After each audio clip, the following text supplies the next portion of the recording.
Queridos irmãos e irmãs, bom estarmos aqui neste santuário em oração nesta tarde. Alegria de acolhermos a cada um, cada uma. Bem-vindos, bem-vindas, para fazermos este momento de oração, de prece, de encontro com Deus.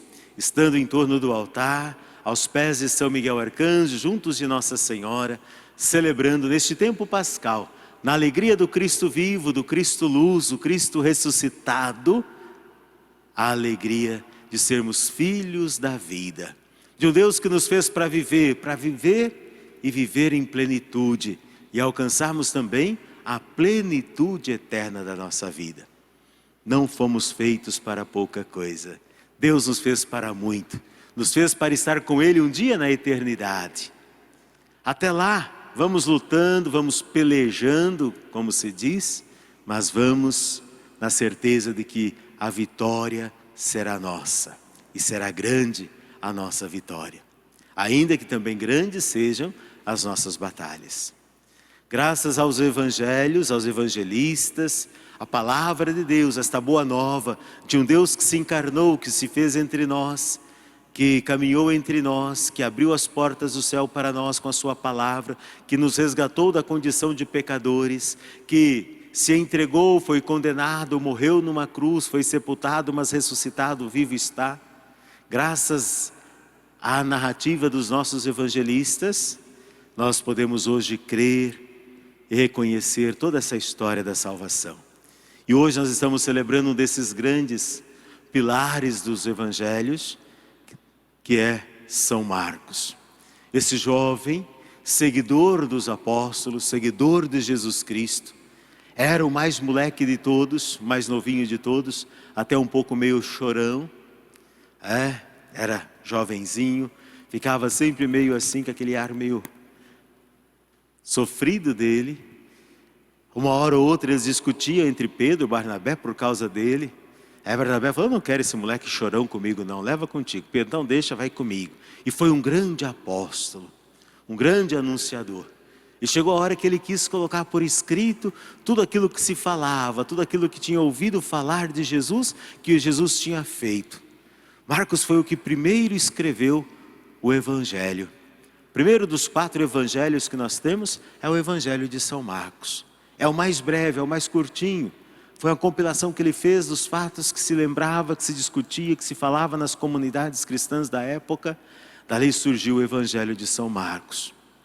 Muito simples, muito bonito, muito profundo, com um ensinamento fantástico. Aborda de forma muito maravilhosa a misericórdia do Senhor. Está ajudando-nos assim a crescer na fé, a compreender o amor, a ternura de Deus em favor de cada um, de cada uma de nós. A palavra de Deus que nós ouvimos também nesta tarde, queridos irmãos, na primeira leitura da carta de São Pedro. Ele começa: revesti-vos todos de humildade. Revesti-vos de humildade. Nós que gostamos de ser nariz empinado, né, como se diz, ser mais um que o outro, pisar no outro, desfazer do outro. O orgulho muitas vezes toma conta do nosso coração. A gente que gosta de pisar no outro. A palavra de Deus hoje vem e nos chama a atenção: revesti-vos de toda a humildade. Rebaixai-vos, pois, humildemente, sob a poderosa mão de Deus. Nos dias em que nós vivemos, que as pessoas querem ensinar Deus a ser Deus, querem mostrar como que Deus deve agir, quem que Deus pode perdoar, quem que Deus não pode perdoar, quem que Deus pode acolher, quem que Deus não pode acolher, quem que está certo, quem que está errado. As pessoas hoje querem ensinar Deus a ser Deus. São Pedro já pregava naquela época: rebaixai-vos humildemente sob a poderosa mão de Deus. Curvar-nos diante de Deus, aceitar o querer, a proposta, o ensinamento, aquilo que Deus pede, aquilo que Deus propõe a cada um, cada uma de nós. Para quê? Para que na hora oportuna, continua São Pedro, na hora oportuna, Ele nos exalte. Na hora certa.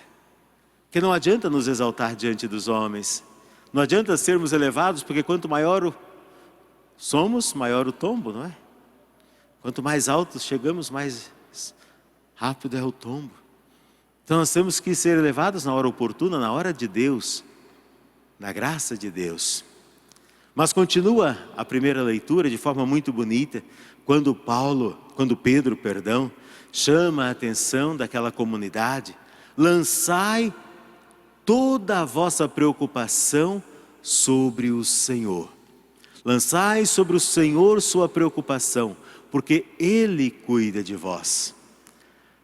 Nós que vivemos com a pulga atrás da orelha, uma hora está preocupado com isso, preocupado com outra coisa, é conta para pagar, é filho que não sei o que, é faculdade não sei o que lá, é a criançada, é o neto que não sei o que, é aquilo lá, é o marido, é bebida, é o filho, é uma esposa, é o casamento e tanta coisa que vai chegando e vai vivendo. A gente vai ficando angustiado, desesperado.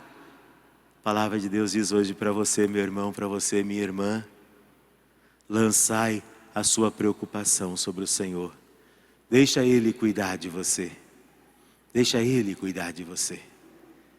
Reconheça que as suas forças são pequenas. Nós podemos pouco, mas Deus pode muito. Então é confiar em Deus, é depositar nas mãos de Deus. E continua São Pedro: resistir ao mal, sendo firmes na fé. E é interessante ainda quando ele coloca: lembrai-vos que vocês não estão sofrendo sozinhos. Aquela mania que nós temos, né? De que só eu sofro, tudo dá errado na minha vida. O mundo inteiro está passando por problema, o mundo inteiro está passando por dificuldade, o mundo inteiro está passando por provação, mas parece que é só eu que sofro. E a gente esquece de olhar para os outros e perceber que tem outras pessoas também passando por dificuldades. E aí São Pedro nos ensina que nós não sofremos sozinhos, o mundo todo sofre. Resistir firmes na fé, certos de que iguais sofrimentos, aqueles que vós tendes, atingem também os vossos irmãos pelo mundo inteiro. Sofrimento não é só meu, não é só seu, sofrimento é de todo mundo. Então a gente parar de se fazer de coitadinho nesse mundo. Sabe que todos nós sofremos e que Deus veio para nos resgatar. É Ele que nos restabelecerá, nos tornará firmes, fortes e seguros, diz São Pedro nessa leitura que nós ouvimos. É confiar mais em Deus. Em outras palavras, é isto: precisamos aprender a confiar verdadeira, plenamente em Deus. No Evangelho, os discípulos vão ao encontro de Jesus depois da sua ressurreição. É o dia da ascensão.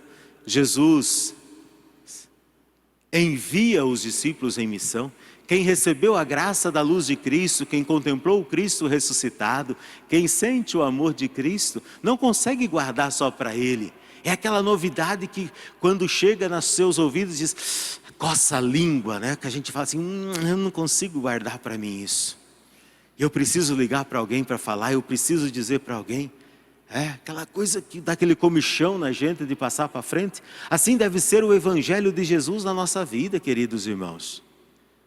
A palavra de Deus, o amor de Deus. A gente deve ter um fogo para querer levar adiante cada dia mais. E aí diz Jesus: ide pelo mundo inteiro, ide anunciando o Evangelho a toda criatura, para que todos sejam salvos por Ele. E Jesus diz, olha, quem for anunciar o Evangelho, vá preparado, porque vai encontrar dificuldades, vai encontrar serpentes pelo caminho, vai encontrar espinhos, vai encontrar veneno, vai encontrar dificuldades, mas tem de fé, eu os acompanharei todos os dias até o final dos tempos. E diz no finalzinho do Evangelho, o Senhor os ajudava e confirmava a sua palavra por meio dos sinais que acompanhava. Ou seja, aqueles que creem na palavra de Jesus e buscam viver e anunciar essa palavra, não serão decepcionados. Amém? Nós precisamos crer nisso, queridos irmãos. Crer que ao viver a palavra de Deus, nós não somos decepcionados. Viver a palavra de Deus no nosso dia a dia. Que a palavra de Deus nos ajude a amar mais e mais a Jesus, amar mais e mais a nossa comunidade, a nossa igreja, que ela nos ajude a sermos melhores, que a fazermos o bem, sem olharmos a quem. Apresentemos agora o